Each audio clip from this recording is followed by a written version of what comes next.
parle. Chaque jour, Charles et Carole vous présentent la leçon de l'école du sabbat.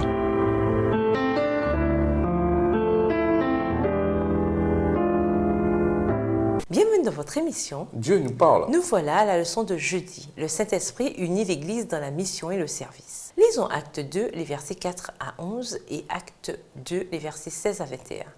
Quelle a été la conséquence de l'effusion du Saint-Esprit sur les croyants du Nouveau Testament? Acte 2, les versets 4 à 11. Et ils furent tous remplis du Saint-Esprit et se mirent à parler en d'autres langues, selon que l'Esprit leur donnait de s'exprimer. Or, il y avait en séjour à Jérusalem des Juifs, hommes pieux, de toutes les nations qui sont sous le ciel. Au bruit qui eut lieu, la multitude accourut, et elle fut confondue parce que chacun les entendait parler dans sa propre langue. Ils étaient tous dans l'étonnement et la surprise, et ils se disaient les uns aux autres, « Voici, ces gens qui parlent, ne sont-ils pas tous des Galiléens? Et comment les entendons-nous dans notre propre langue à chacun, dans notre langue maternelle ?» Parthes, Mèdes, Élamites, ceux qui habitent la Mésopotamie, la Judée, la Cappadoce, le Pont, l'Asie, la Phrygie, la Pamphylie, l'Égypte, le territoire de la Libye voisine de Cyrène et ceux qui sont venus de Rome, juifs et prosélytes, crétois et arabes. Comment les entendons-nous parler dans nos langues des merveilles de Dieu? Versets 16 à 21. Mais c'est ici ce qui a été dit par le prophète Joël. Dans les derniers jours, dit Dieu, je répandrai de mon esprit sur toute chair. Vos fils et vos filles prophétiseront, vos jeunes gens auront des visions et vos vieillards auront des songes. Oui, sur mes serviteurs et sur mes servantes. Dans ces jours-là, je répandrai de mon esprit et ils prophétiseront. Je ferai paraître des prodiges en haut dans le ciel et des miracles en bas sur la terre, du sang, du feu et une vapeur de fumée. Le soleil se changera en ténèbres et la lune en sang avant l'arrivée du jour du Seigneur, de ce jour grand et glorieux. Alors quiconque évoquera le nom du Seigneur sera sauvé. Le Saint-Esprit était responsable de l'effort missionnaire le plus puissant dont l'histoire avait jamais été témoin jusque-là. Dieu peut faire davantage à travers un petit groupe uni dans sa dévotion envers lui qu'il ne peut le faire avec un grand groupe indécis. Mais Dieu peut faire de plus grandes choses encore quand nous lui avons tous consacré nos vies et nos énergies, nos talents et nos ressources. L'Église du Nouveau Testament a grandi grâce à cette unité de vécu et de mission.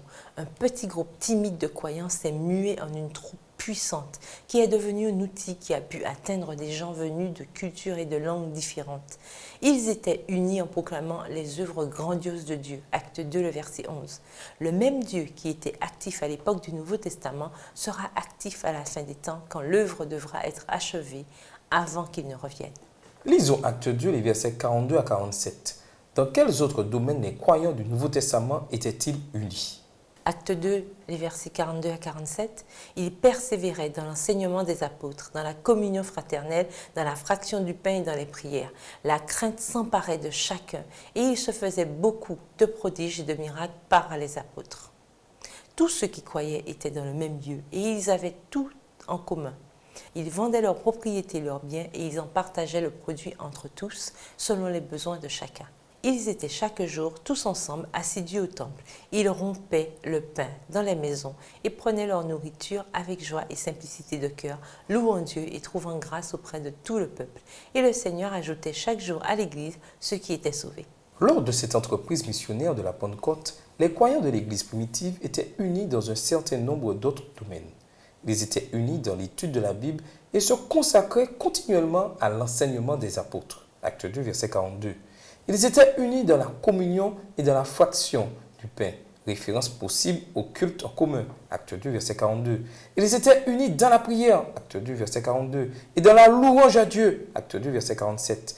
Ils étaient unis dans le service envers les nécessiteux en partageant librement leurs biens et en mettant tout en commun, acte 2, les versets 44 et 45.